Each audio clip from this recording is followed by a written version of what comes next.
The royals are back in the news, and for once, it's not because of family drama. Buckingham Palace told the public in January 2024 that Princess Catherine would be hospitalized for about 14 days for abdominal surgery. A couple of hours later, the palace revealed that King Charles III was set to undergo a corrective procedure for an enlarged prostate. In both instances, the public was assured that neither royal's condition was cancer-related. News outlets were baffled, tabloids had no idea what to do with the straightforward updates, and royal watchers gawked at the headlines, surprised that the news was not delivered to them via a tabloid's unnamed source. It seemed hard to believe, but the palace really did offer personal medical details to citizens without an ounce of pressure. It's no stretch to say that when it comes to the family's health, the palace has a history of keeping a tight lid on it. During Queen Elizabeth II's reign, the monarchy went out of its way to keep the public from finding out about any health concerns the royal family was dealing with. It has been this way for centuries, and the public suddenly being informed about health issues without much fuss signals a significant change. Clearly, Charles plans to do things a little differently now that he is king. Their blood may be blue, but the members of the British royal family are still mortal. Hello and welcome to Royal Scandal. Please do well to like, subscribe, comment and turn on the notification bell so as not to miss out on any news updates. Number 1. King George III's ailing mental health couldn't be covered up. Though Buckingham Palace has gone to great lengths to keep royal family members' health issues relatively quiet, one could argue King George III's history of mental illness is what he's most remembered for. George III, for all he accomplished during his lifetime, is often referred to as the Mad King, and he's an example of a royal health crisis the palace simply couldn't cover up no matter how hard it might have tried. In 1765, King George III developed a fever. Around that time, he was said to have shown signs of cognitive decline. The king came down with the same illness in 1788, this time experiencing manic episodes and undergoing a complete personality change. For the next few decades, George III suffered multiple mental health-related struggles, and in 1810, his final episode began. In 1811, his son, King George IV, was appointed Prince Regent. By the time he died in 1820, George III's subjects knew about his illness, which was later said to have been caused by a hereditary blood disease called porphyria. Modern doctors and historians, however, theorize that the king had a mental illness like bipolar disorder. Number 2. Two of Queen Elizabeth II's cousins' deaths were faked to hide their disabilities. When Queen Elizabeth II's uncle on her mother's side, John Herbert Bowes-Lyon, and his wife, Fenella, welcomed two daughters with learning disabilities into the world, a grand cover-up was staged to hide them from the public. The story sounds like something from a Hollywood movie script. After John died in 1930, Fenella was determined to keep her daughter's condition a secret to not endanger the image of the monarchy, so in 1941, she shipped Catherine and Nerissa off to the Royal Lulswood Hospital in London. To avoid any questions about their disappearance, Fenella went on public record and stated that her daughters had died. Even the darkest secrets don't stay buried for long, however, and in 1987, The Sun published a devastating exposé about the two hidden cousins and how the royal family had conveniently forgotten about them. This sparked shock and outrage from the public, and Buckingham Palace scrambled to cover up the scandal, more or less pleading the fifth. "We have no comment about it at all. It is a matter for the Bowes-Lyon family," correspondents from the palace read, via The Independent. A 2011 documentary unearthed the scandal again. The palace claimed its contents were balderdash, but the testimony from a nurse who looked after the sisters put the royals in a pretty bad light. "The impression I had was that they'd been forgotten," she said. Number 3. King George IV's lung cancer was dubbed as a structural abnormality. When Queen Elizabeth II's father, King George VI, was diagnosed with lung cancer, the public was kept completely in the dark, and so was the monarch. The former king first started experiencing symptoms in 1951, and an X-ray revealed a significant mass in his left lung. The king's doctors recommended the entire lung be removed, and he agreed to the operation. The public, however, was told that the monarch was undergoing a procedure to remove structural abnormalities. Doctors discovered that the mass was malignant, but instead of telling the king that he had lung cancer, they kept it quiet, effectively misleading the monarch and his subjects. Sir Clement Price Thomas, who performed the surgery, praised George's composure in a statement to the press. "The king is the best patient I ever had," he said. A 2021 medical study published in Cardiovascular Pathology suggests that, by the time the king's lung was removed, the cancer was no longer concentrated in just that area but had already made its way into the right lung. The king, unaware of his fate, made what appeared to be a full recovery after the surgery.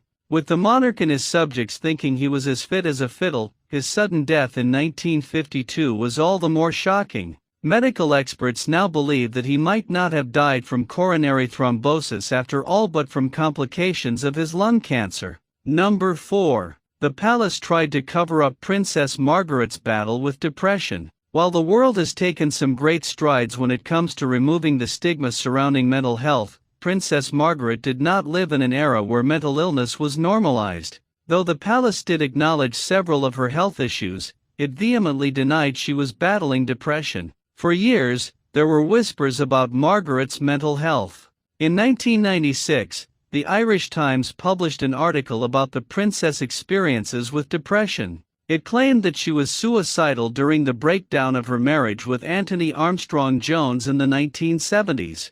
A new biography of Queen Elizabeth II at the time suggested that Margaret's friends were very concerned about her mental health and that she'd had a nervous breakdown in 1974. In 2000, more reports about the princess' mental health surfaced, with claims that she rarely left her bedroom and was severely depressed. The palace, however, said that she was ill from having suffered a possible stroke. Royal biographer Andrew Morton believes that the palace did everything in its power to cover up Margaret's mental illness.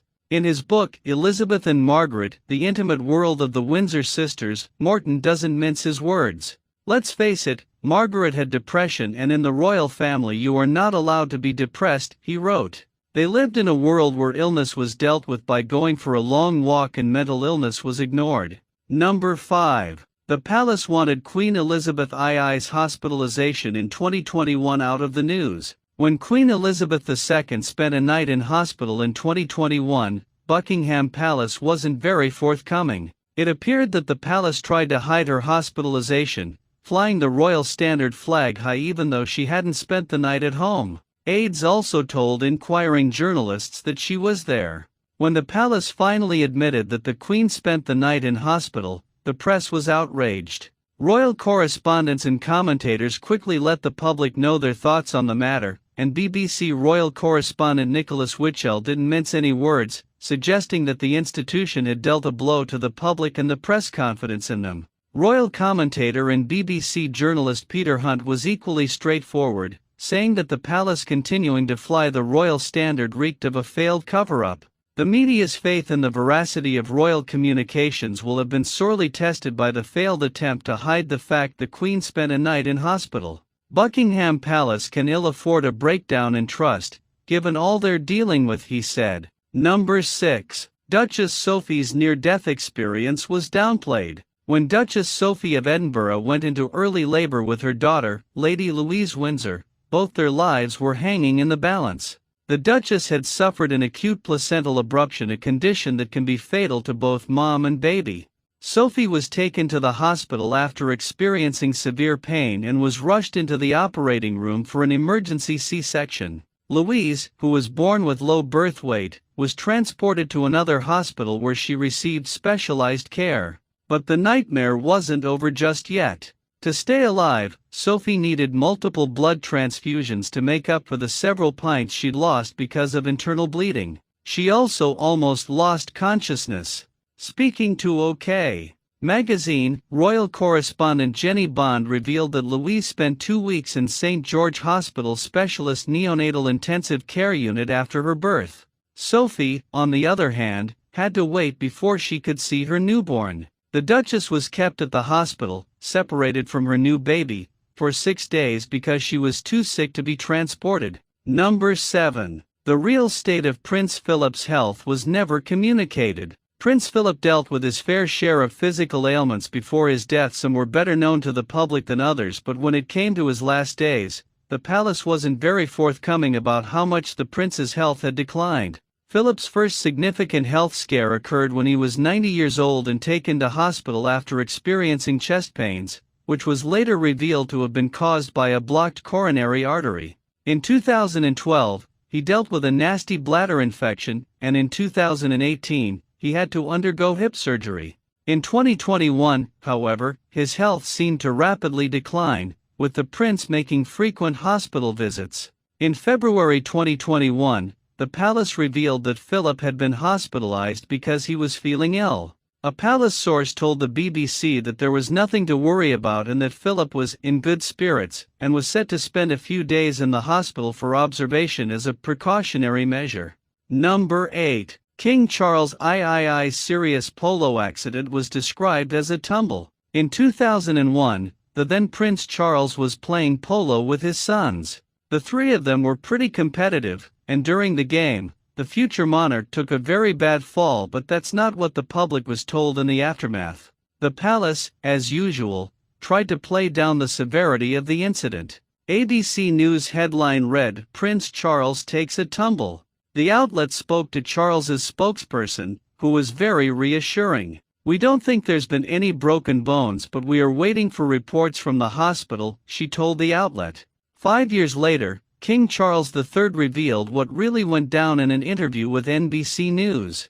"I had to turn the pony very fast, and the next thing, the pony came down sideways and I must have landed absolutely smack on my head," he said. Prince Harry told me later that he thought when I was lying on the ground that he said, "Papa's just snoring," and there I was busily swallowing my tongue and quietly dying, Charles said. The palace, at the time of the accident, hadn't mentioned that Charles had lost consciousness. Number 9. The palace didn't want the public to know Meghan was dealing with depression. During Prince Harry and Meghan Markle's tell-all interview with Oprah Winfrey in 2021, Meghan opened up about experiencing severe depression while she was pregnant with Prince Archie. She knew she had to get help, so she asked palace officials if she could go for treatment.